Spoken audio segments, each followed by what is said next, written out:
Um, we have a lot of wonderful guys here, and we really played hard, and we believed in ourselves, and we won the championship. You remain in Caserta for next season. Right now, I enjoy the championship. I go home, I talk to my family, and we decide what I do next year. Nice. Okay, gotcha. Too physical here, bringing down Mr. Kite. This Shack specializing in the hack. Charles Shackleford stood 6'10" with the build of a legend, out of bounds on the left side of basketball history because he was gutless. When you look at his physical gifts, you see the potential, the height, the athleticism, the soft touch. He had everything to be remembered. But instead of becoming one of the game's noble figures, Shackleford made 5 different legends absolutely disgusted with him. He didn't hate these men with loud anger or public drama. His hate was quieter. It was apathy. It was betrayal dressed up as casual indifference. It was damage that creeps up because it doesn't announce itself. He met each legend's strongest quality with his weakest response, and consequences rippled through their careers. Quick favor, if you want to hype this story up, hit the hype feature on this video, it helps a ton. And it tells me you want more deep cuts like this one about basketball history. Let's start with the most recent collision, number 5, Jason Williams. This happened in January 2010 in Myrtle Beach, South Carolina. Williams was a rugged rebounder with the New Jersey Nets. He wrote loose balls about NBA life in the 90s.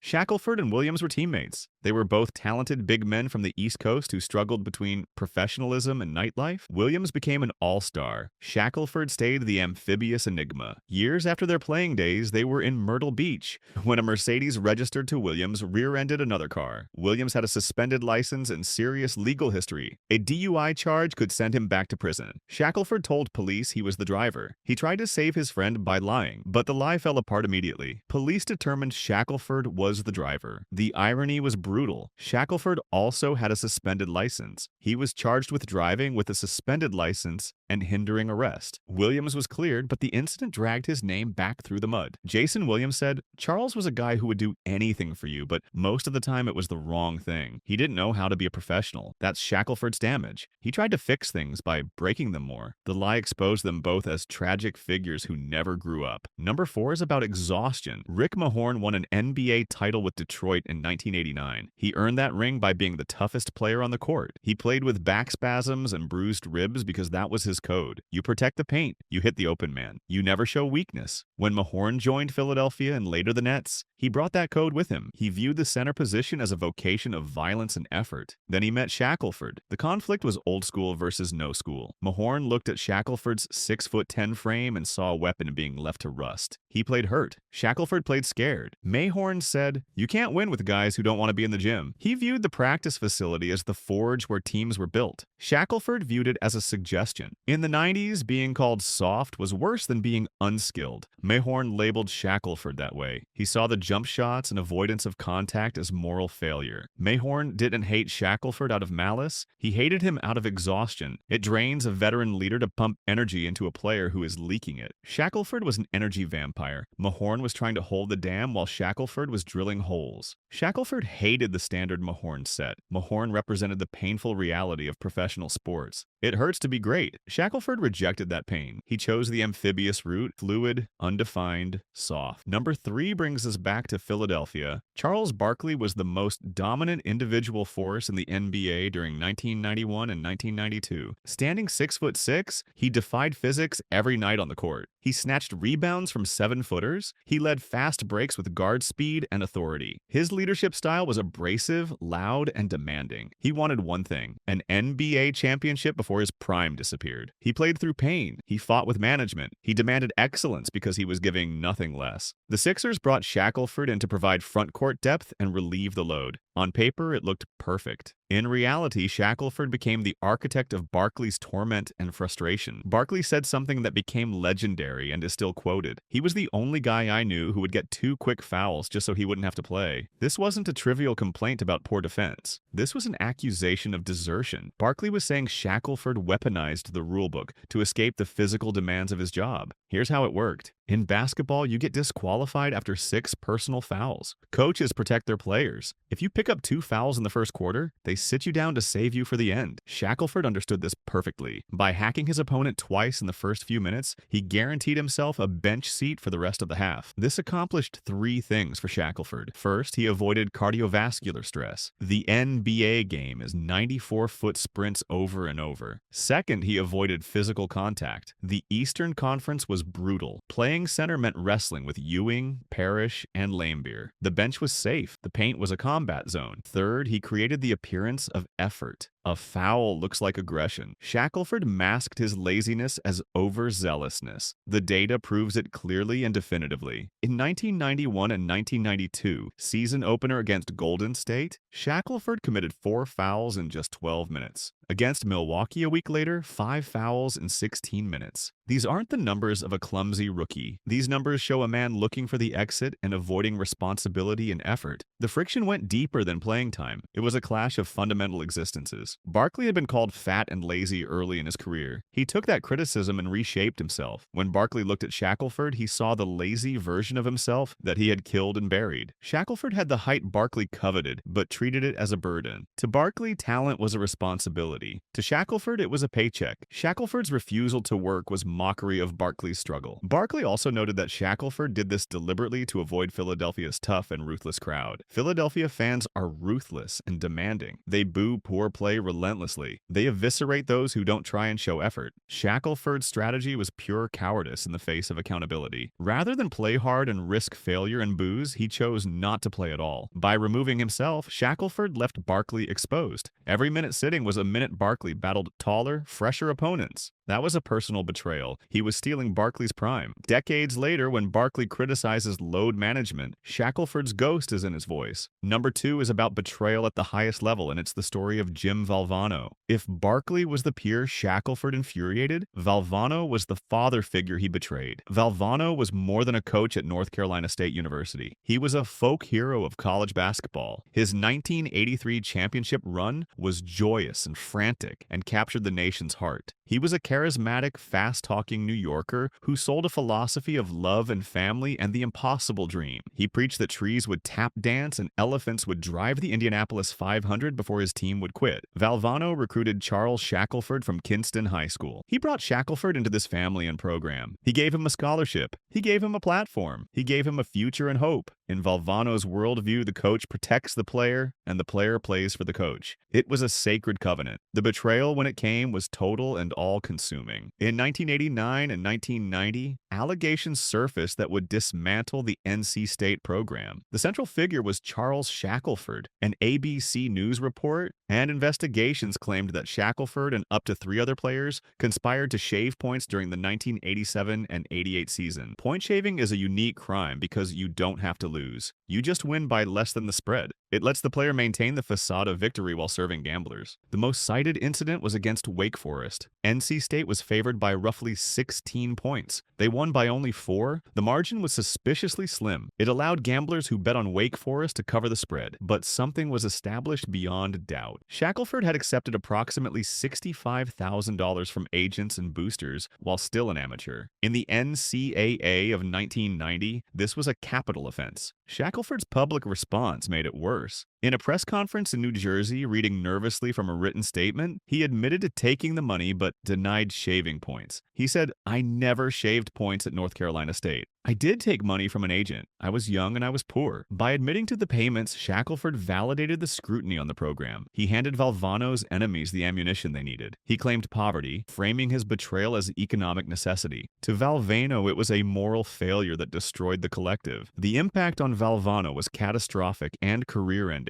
He had maintained clear separation from recruitment and player finances, operating entirely on trust. Shackleford shattered that trust completely. The relentless pressure from the NCAA investigation, fueled by Shackleford's involvement, forced Valvano to resign in April 1990. The man who cut down the nets in 1983 was pushed out of the sport entirely. His reputation was in tatters. Valvano's reaction was profound hurt. He said, "I was devastated." Valvano viewed his players as his kids. To find out that one of his stars was potentially throwing games for cash was a rejection of everything he preached. Valvano died 3 years later in 1993 of cancer. While his legacy was eventually rehabilitated by the V Foundation, the years 1990 through 1993 were darkened by Shackleford's shadow. Shackleford denied Valvano a graceful exit. He forced a legend to end his career in a press conference room. And now we come to number 1, which is the strangest, because it's not a person at all. It's an idea. It's the integrity of basketball itself. In the early 1990s, the NBA was under David Stern's stewardship and vision. Stern was a visionary commissioner meticulously crafting the league's image. He wanted the NBA to be global and sophisticated and professional. He marketed players like Magic Johnson and Larry Bird and Michael Jordan as ambassadors. Articulate, intelligent, fiercely competitive. Shackleford stood in direct opposition to this entire project of respectability. The weapon Shackleford used was his mouth. During his NC State days, in a post-game interview, a reporter asked about his ability to use both hands. Shackleford replied, "I can shoot with my left hand, I can shoot with my right hand, I'm amphibious." He meant ambidextrous, but amphibious. The quote became a viral sensation before the internet existed. It was printed in newspapers. It was recited on sports radio. It was mocked in locker rooms across the country. To casual observers, it was a funny malapropism. To the guardians of the game, it was a disaster. It reinforced the damaging stereotype of the dumb jock, the athlete physically gifted but intellectually vacant. At a time when the NBA was fighting for respectability, Shackleford provided ammunition to its critics. The quote symbolized his general lack of awareness, just as he didn't realize that shaving points would destroy his coach or that fouling out would infuriate his star teammate. He didn't realize that words had meaning. The quote turned him into a punchline. It stripped him of the fear factor a 6'10" center should command. Opponents didn't fear the amphibious man, they laughed at him. Shackleford's disrespect for the game's integrity was cumulative and relentless. He disrespected the scoreboard by shaving points. He disrespected the rulebook by intentionally fouling. He disrespected the law by hindering police investigations. He disrespected the language by claiming to be a frog instead of being skilled. In doing so, he made the game look small. He reduced the high drama and excitement of the NBA to farce. For purists, this was the ultimate offense. You can forgive a player for missing a shot. You cannot forgive a player for turning the sport into a joke. Charles Shackleford died in Kinston, North Carolina in January 2017 at the age of 50. His death was mourned by those who knew him personally, but his professional obituary is a document of wasted time and burned bridges. When you look at the pattern across all 5 of these collisions and conflicts, you see something very specific. Shackleford wasn't driven by hot, passionate hate. He wasn't a villain in the theatrical sense. He was a void, a nothing,